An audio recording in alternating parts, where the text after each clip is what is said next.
Now on CoastTV News. Tackling runoff concerns, what Rehoboth Beach is considering in its stormwater management plan.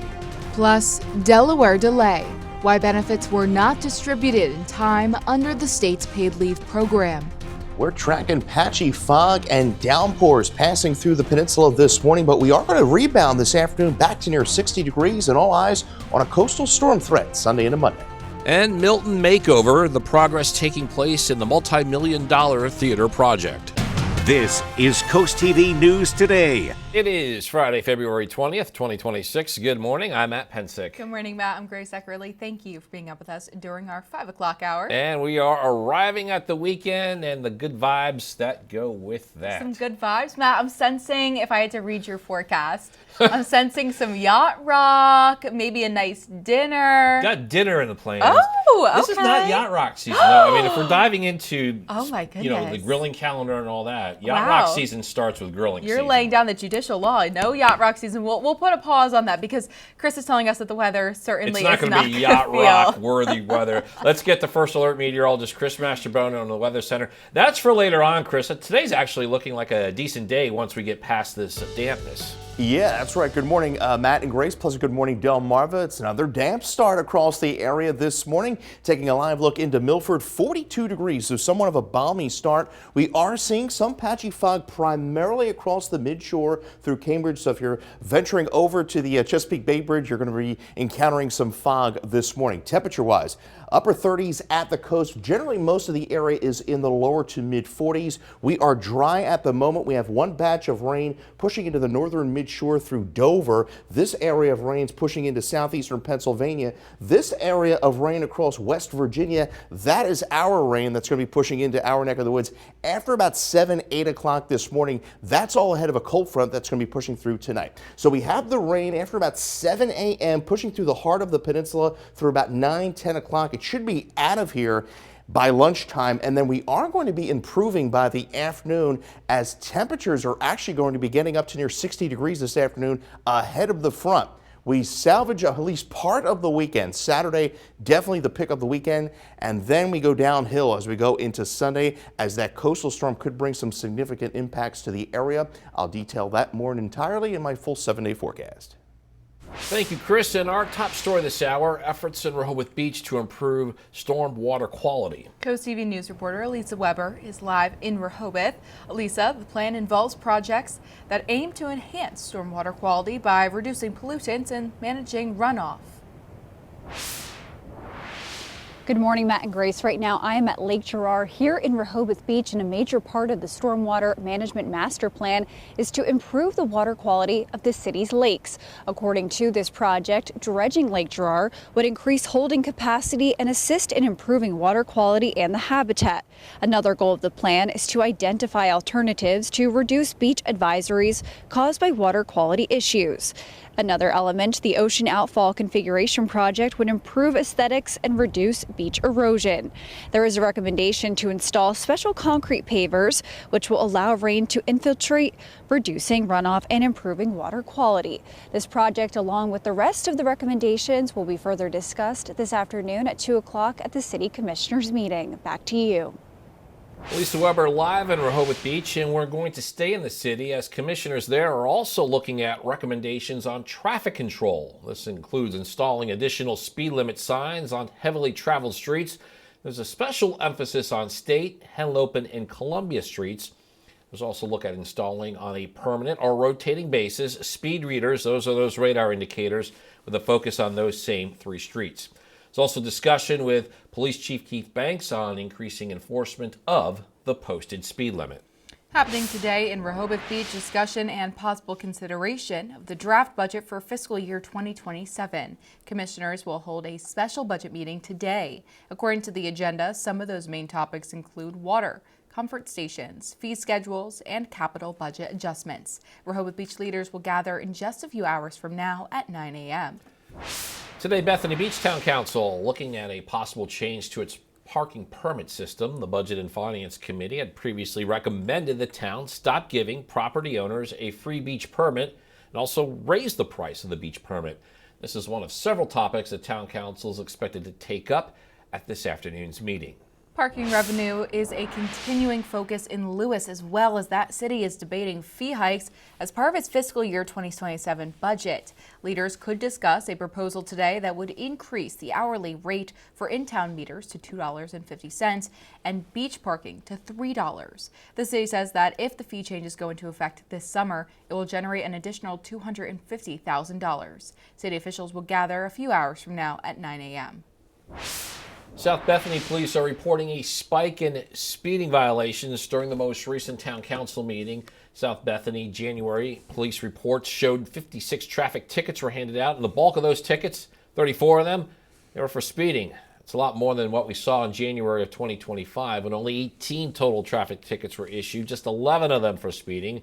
CoastTV News talked to people who live near Coastal Highway. Listen to what they had to say about this traffic issue. I've had very little trouble because the police keep the traffic going slow here. Yeah, I think pedestrian safety is clearly a big deal. And as I said, I think crossing the road has been the most hazardous thing. And for most of Coastal Highway in South Bethany, the posted speed limit is 35 miles per hour. South Bethany Bicycle and Pedestrian Safety Committee is meeting next week, and the group has long raised concerns about speeding along Coastal Highway and other areas in town. The next meeting is set for Thursday, the 26th at 1 p.m. We're learning more about a problem with Delaware's paid leave program. The state website says payments are temporarily delayed. It's due to a system error, and there's a release from the Delaware Senate Democrats saying this affects 300 people, and payments are expected to resume on Thursday, February 26th. Our emails to the Department of Labor, they were not returned, but the caucus claims the Department of Labor has determined the problem is an isolated issue related to new technology. New wildfires are erupting in parts of eastern Oklahoma after the Panhandle region was hit hard earlier this week. Evacuations are underway in Washington County as multiple wildfires continue to burn. The National Weather Service has issued fire and red alert warnings across much of the region as strong winds and dry air fuel the flames. The Airport Road Corridor study in Milford is underway, and the project is focusing on improving road safety between Canterbury Road and Route 113. We spoke with two people at a public workshop Thursday night about how community input could make a difference when it comes to safety. We want to get as much public input as we can. We can provide some data, but honestly, it's the people who live here who will be using these facilities every day. We want to make sure that they are as easy to use and enjoyable as possible. It's important to know that this is the same area that has been closed for months as construction of a new traffic circle continues. This just in, former Prince Andrew spent about 11 hours in police custody after he was arrested on suspicion of misconduct while in public office. As French authorities urge Epstein survivors to come forward in that country, NBC's Alice Barr shows us how President Trump reacted as American lawmakers vow to keep looking into Epstein's circle. This morning, Andrew Mountbatten Windsor is out of custody but not in the clear after UK police arrested the former prince Thursday on suspicion of misconduct in public office after detectives reviewed documents revealed in the release of the Jeffrey Epstein files. Do you have any reaction to the arrest of your brother, sir? Your Majesty, how are you feeling after your brother's arrest? King Charles pledged full support for the investigation into his brother as the world reacts. I think it's a shame. I think it's very sad. I think it's so bad for the royal family. The former prince has not been charged with a crime, though police say he remains under investigation. Among the Epstein files the Justice Department released, emails Mountbatten Windsor allegedly sent to Epstein in 2010, appearing to share British government documents following the former prince's overseas visits as a trade envoy. In separate allegations, the late Virginia Roberts Giuffre had for years publicly accused the former prince of sexually abusing her when she was 17, which he denied. Her family reacted to the arrest. A piece of justice that Virginia has been fighting for this entire time. Investigations underway here in the U.S. with former President and Secretary of State Bill and Hillary Clinton now set to be deposed next week before the House Oversight Committee after photos of the former president appeared in the Epstein files. The Clintons have not been accused of any wrongdoing. Billionaire Les Wexner appeared before the committee this week regarding his ties to Epstein. He denied denied knowing about Epstein's crimes and has not been charged. I was conned by the world Olympic all-time con artist. I think that is bogus. Lawmakers promising to keep pushing for accountability. In Washington, Alice Barr, NBC News. Happening today, applications are open for the Delaware Grocery Initiative. The first state food system program prepares to reopen for 2026. According to the state, this stems from Senate Bill 254, and it aims to eliminate food deserts by helping community groups open or expand access to fresh, affordable food. Farmers, community markets, and food banks, plus more, all have until 4:30 on March 20th to submit their applications. Progress on the Milton Theater. The theater says concrete is getting poured for the brand new education wing. The $3 million project will add classrooms and rehearsal space. Milton Theater expects this wing to be done later this summer. And we're just getting started here on this hour of Coast TV News Today. Now, coming up on Coast TV News Today, libraries support increased tax, how a larger fee would actually benefit some Sussex County operations. Also, debate amid national speech, how Virginia governor is responding to a pause to redistricting efforts. Still ahead, chocolate recipe refute. We have the accusation from one chocolate empire heir and how Hershey is responding.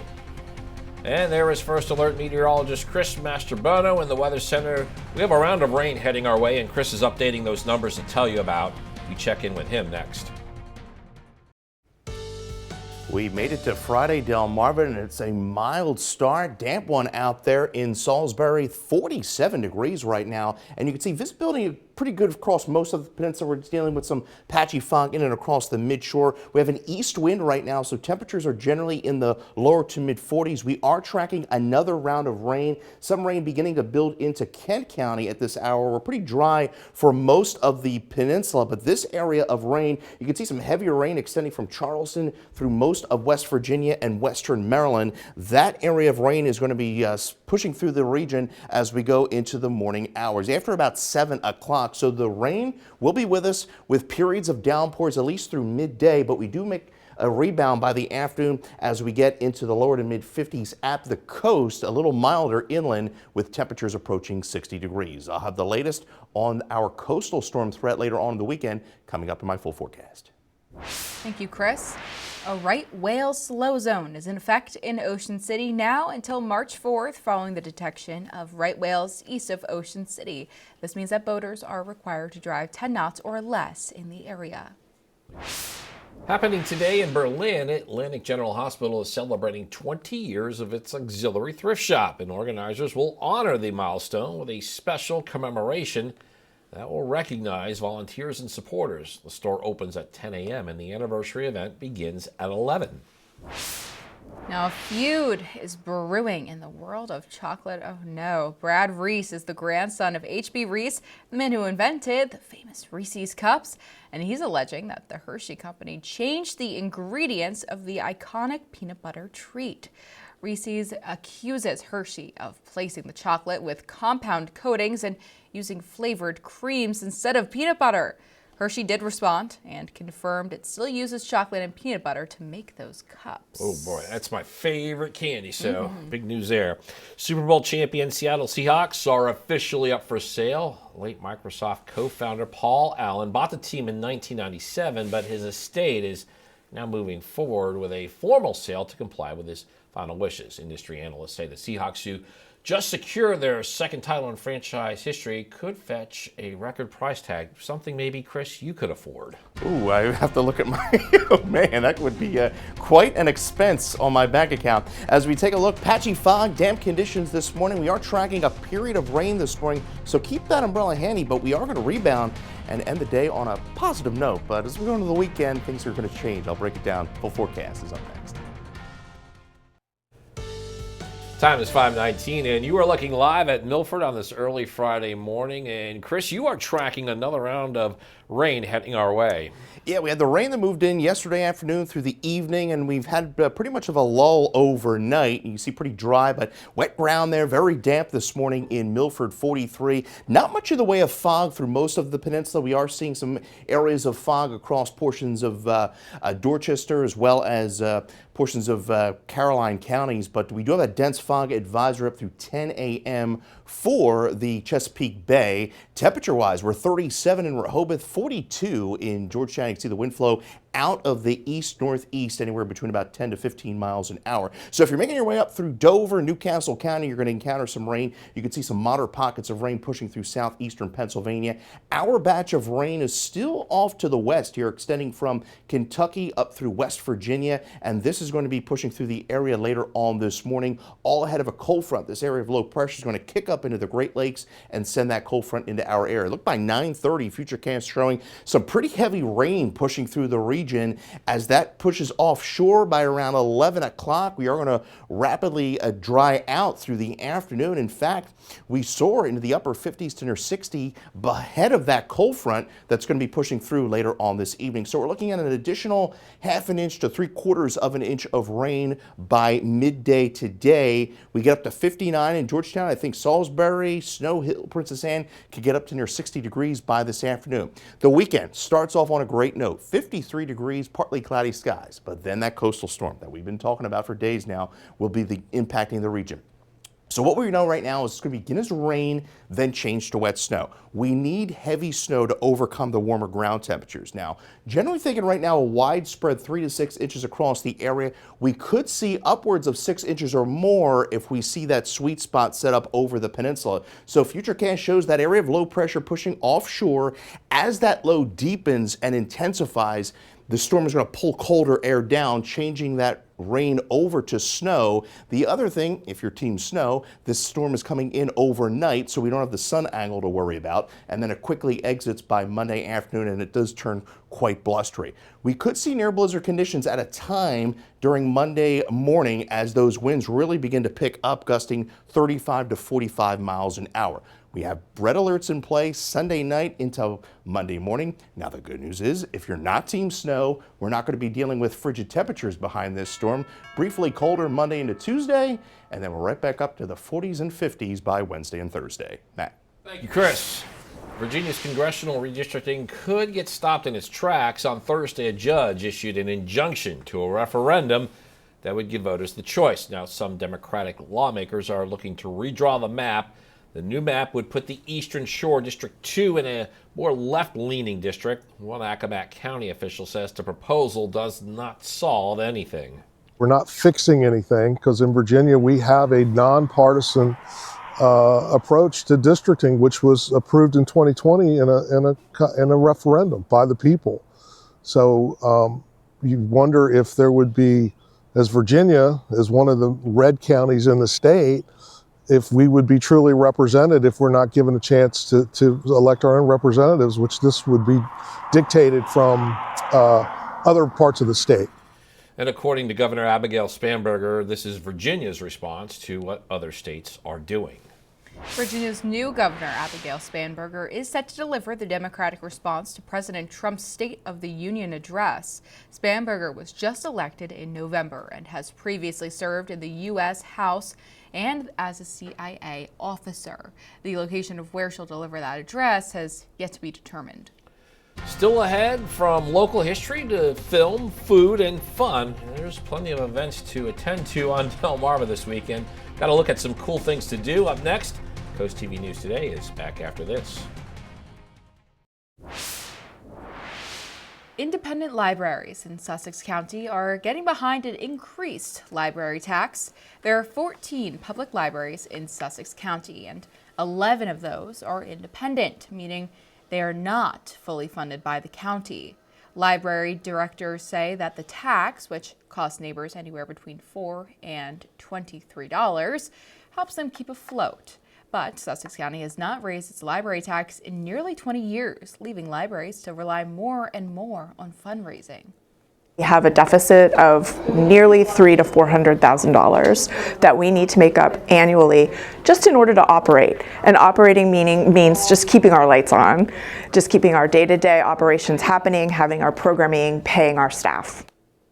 And the library tax is incorporated into property tax. So, while the library tax rate has not changed since 2008, a Sussex spokesperson says that libraries have seen a 54% increase in funding due to the increased property values. Balmy, damp conditions greeting us out the door this Friday morning in Ocean City. 40 degrees. Keep the umbrella handy. We have another round of rain that's going to be pushing through the area after about 7 o'clock this morning through noon. And then by the afternoon, partly cloudy skies. We do actually rebound, so the day is not all completely lost with after the rain this morning. We are going to see some milder temperatures. I think we get into the lower to mid 50s at the coast. Milder inland. You see Cambridge will have a few showers after about 7, brief downpour through about lunchtime, and then we're looking at improvement by the afternoon ahead of the cold front that's going to be pushing through tonight. Eva of Lewis, Delaware, congratulations on winning an umbrella from CoastTV. I'll have the latest on a potential significant winter storm over the weekend coming up in my full forecast.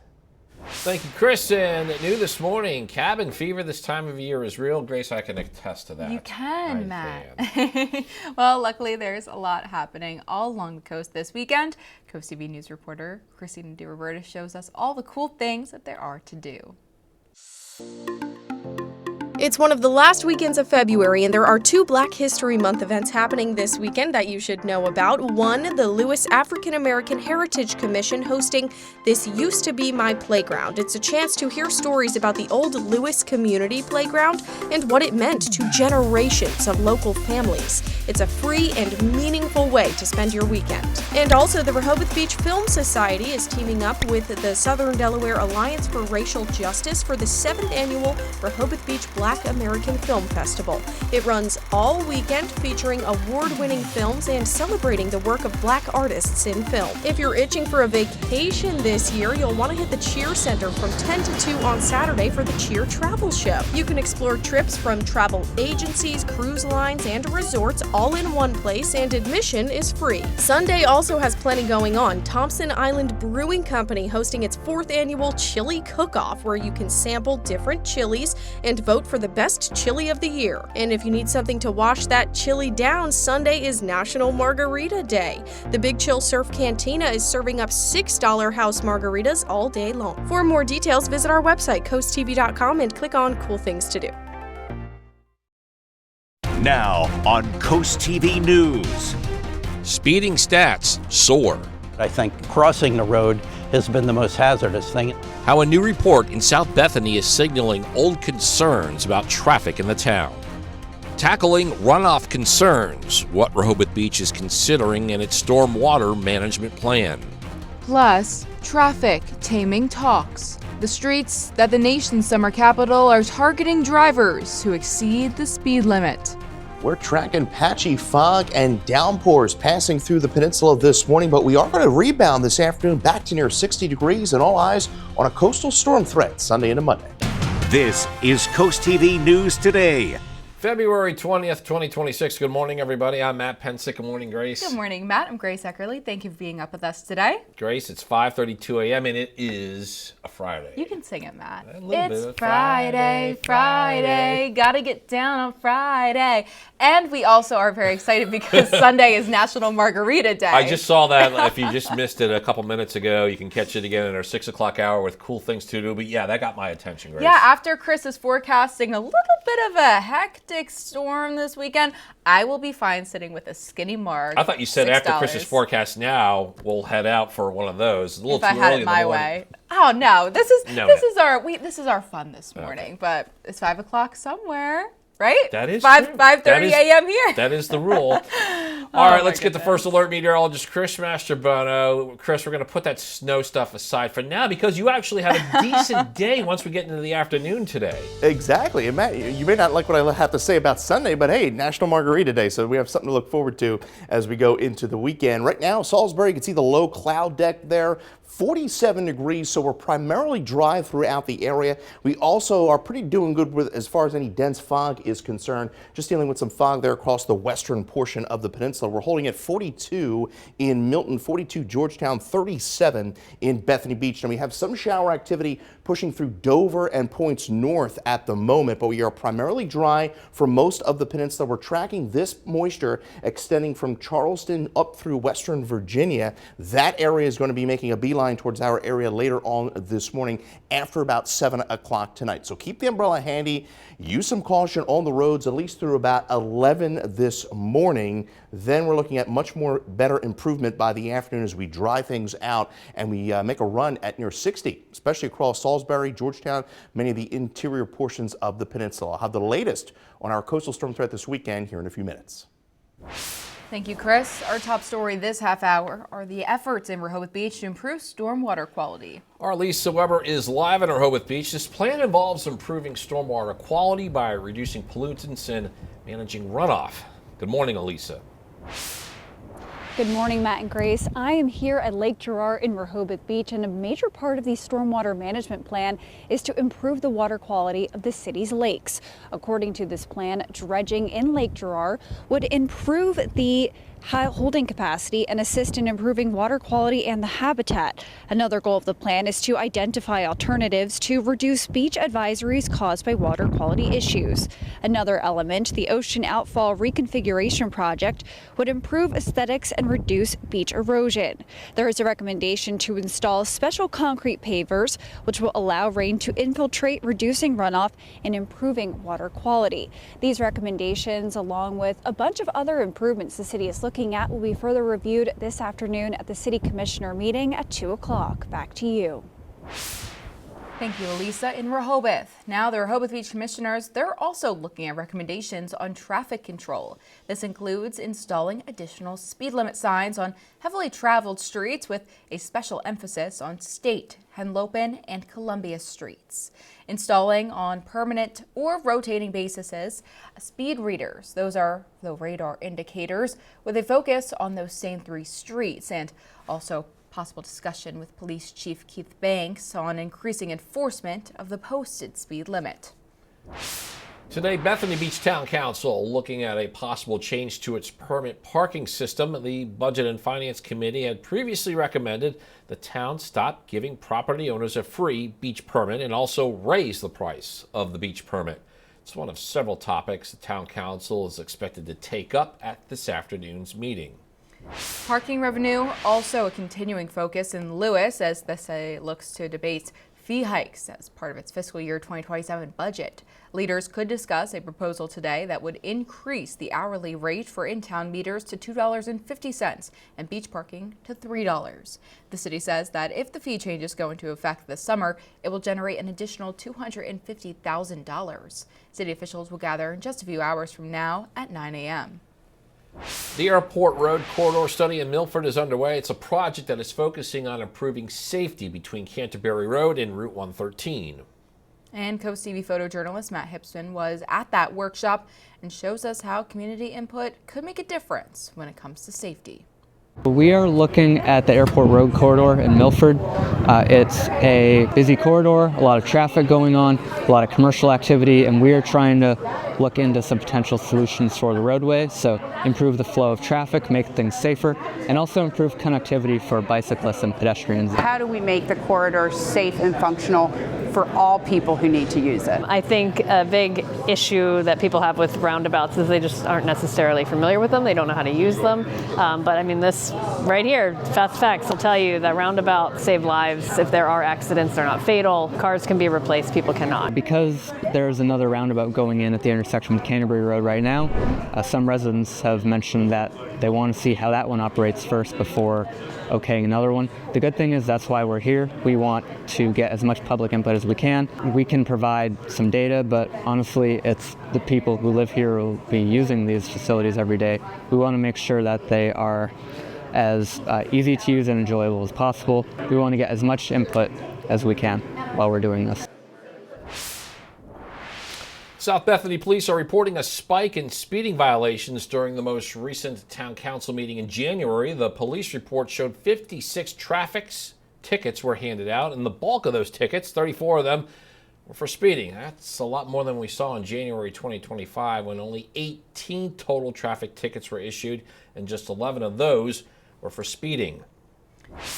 This just in, former Prince Andrew, quote, released under investigation 12 hours after his arrest, according to the British police. The former prince was arrested on suspicion of misconduct in a public office in relation to his relationship with Jeffrey Epstein. King Charles, in a formal statement, pledged full support for the investigation into his brother, and the world is now reacting. New overnight high winds fan the flames of fires burning in the U.S. plains this week. And at one point, more than 750,000 people in the region saw the highest level of extremely critical fire weather conditions. Reed Binion showing us how firefighters are attempting to put out that major blaze. The Great Plains got hit with dangerous fire weather conditions for a third consecutive day Thursday. Firefighters battling more than a dozen wildfires that have burned tens of thousands of acres and forced evacuations in the region. The largest of them is the Ranger Road megafire. It started Tuesday in Oklahoma, then spread into southern Kansas. Since then, it's burned an area nearly twice the size of Chicago. Another wildfire broke out in Woodward, Oklahoma, and destroyed structures. One home nearly consumed by the blaze saved after firefighters managed to stop the flames just inches from the structure. Since Tuesday, other blazes have broken out across the region as well, including two in the Texas Panhandle, the Lavender and 8-Ball fires. Weather conditions complicating the job of containing the flames. The wind in our minds for any firefighter is the devil, and right now, again, the winds are high. We're expected to have high winds in the next couple days. The Texas A&M Forest Service said that as of Thursday evening, the Lavender Fire had burned more than 18,300 acres. I'm Reed Binion reporting. Got a lot more news to get to. Don't go anywhere. Coming up, officials respond to crash. What the Georgetown fire is saying about this scene. An important part of schedule, we look at Maryland Eastern Shore's men's volleyball's upcoming debut in Northeast Conference play. Stay with us on Coast TV News today.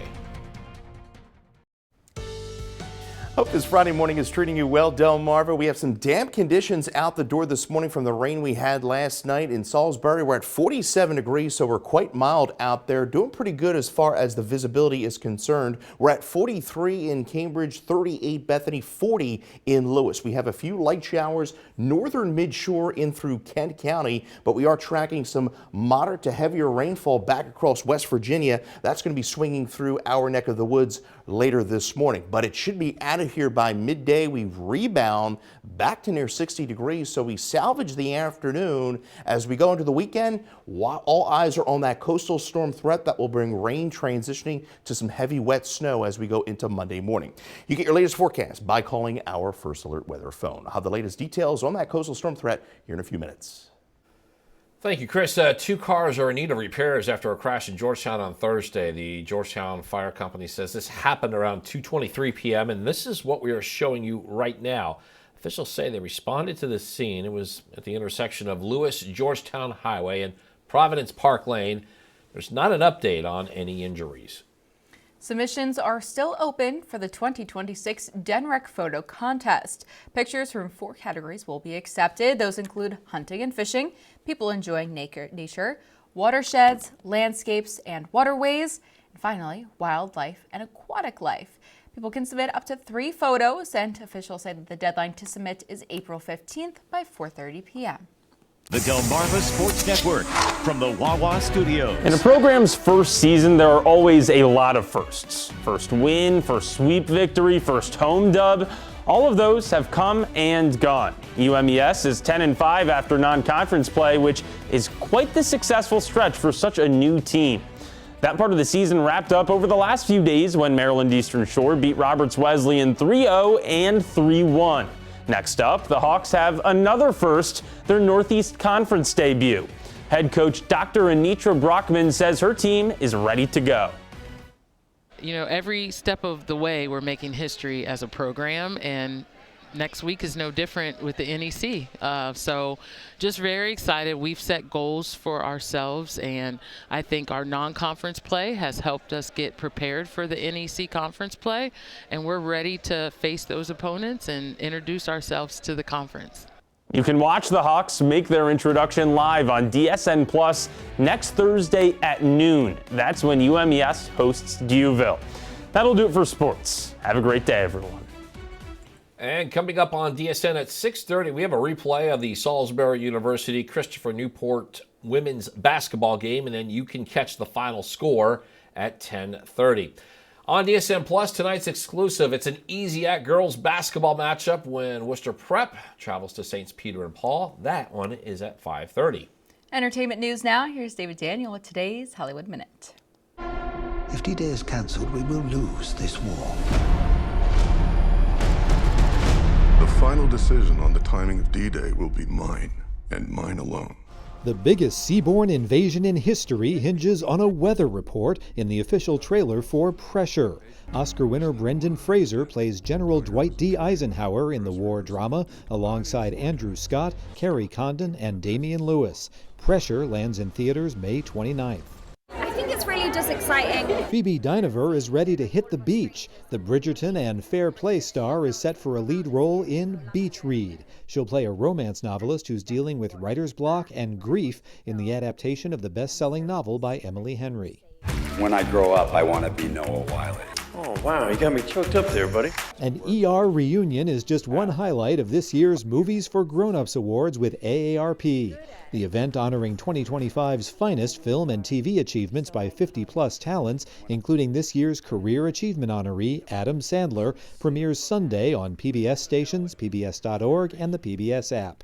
In Hollywood, I'm David Daniel. If you're having a rough week, cheer up with a weekly dose of local good news from Coast TV with personal features, fun things to do each weekend, and more. You can sign up now for free at coasttv.com/sign up to get weekly dose of joy directly to your inbox on Friday. Well, keep the umbrella handy through the morning, expecting a few brief downpours after about 7 o'clock, but we do rebound nicely through the afternoon as we approach 60 degrees. And then, yes, you've heard the rumblings about potential snow over the weekend. I'll have the latest coming up. And the time is now 5:50 a.m. Chris, as we're taking a live look out to Salisbury on this Friday morning. Chris, the rain's coming in. Yeah, still waiting another round of rain, and that rain will be heavy at times here after about 7 o'clock, so keep the umbrella handy. Right now we're pretty quiet, but rather damp, 43 degrees in Milford. Fog, not nearly an issue like we had yesterday morning. Some patchy fog in and across the Chesapeake Bay, and that is where we do have a dense marine fog advisory up through 10 a.m. So around Cambridge, Andrews, Deal Island, Smith Island, as well as Crisfield. We're holding at 43 right now, Long Neck 42, Milford 44 in Georgetown. You can see winds are out of the east-northeast, anywhere between about 10 to 15 miles an hour. Most of the rain is to our north, pushing through the northern midshore through Kent and Newcastle County. Some heavier rain across southeastern Pennsylvania, but we still have this batch of rain to get through later on this morning, and that's beginning to push into portions of West Virginia.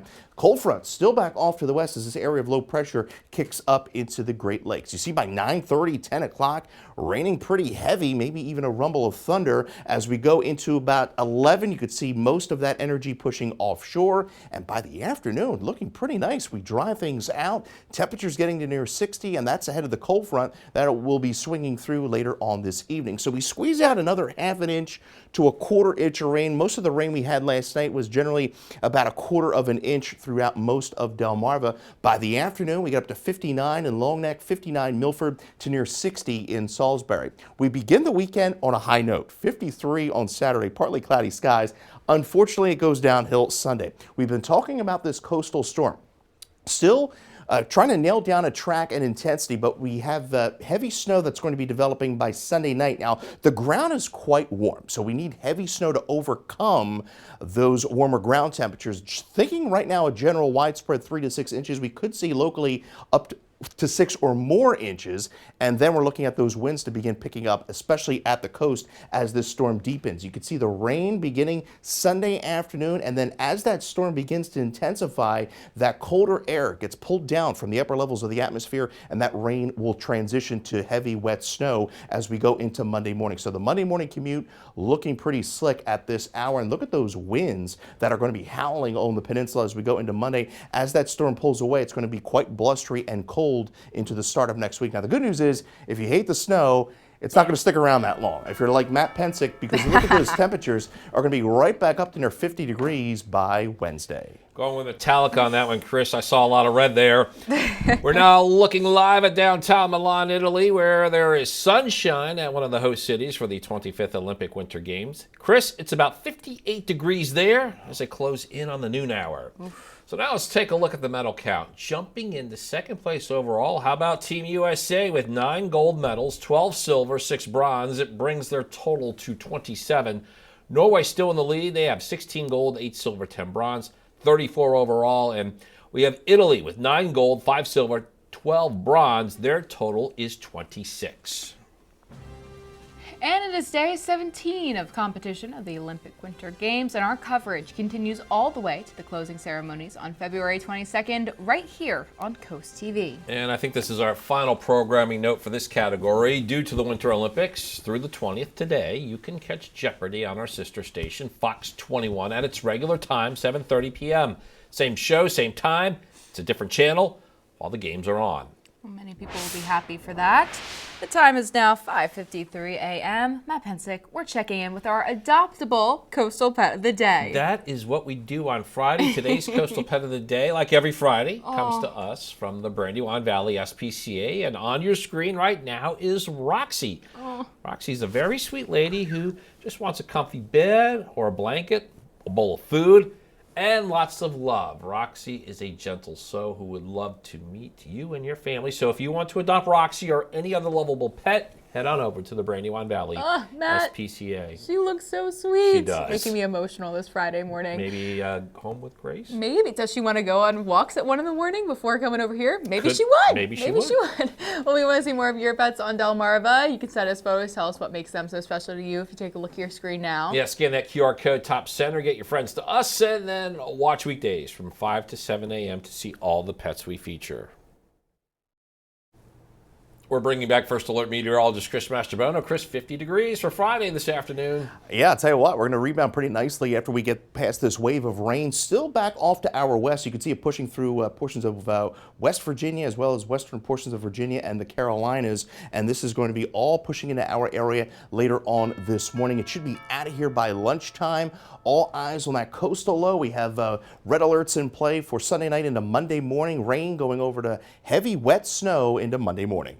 Thanks, Chris. And coming up on our next hour, protecting Rehoboth waters, the plan the city is considering to reduce beach advisories and quality issues. That and more when we continue with Coast TV News Today.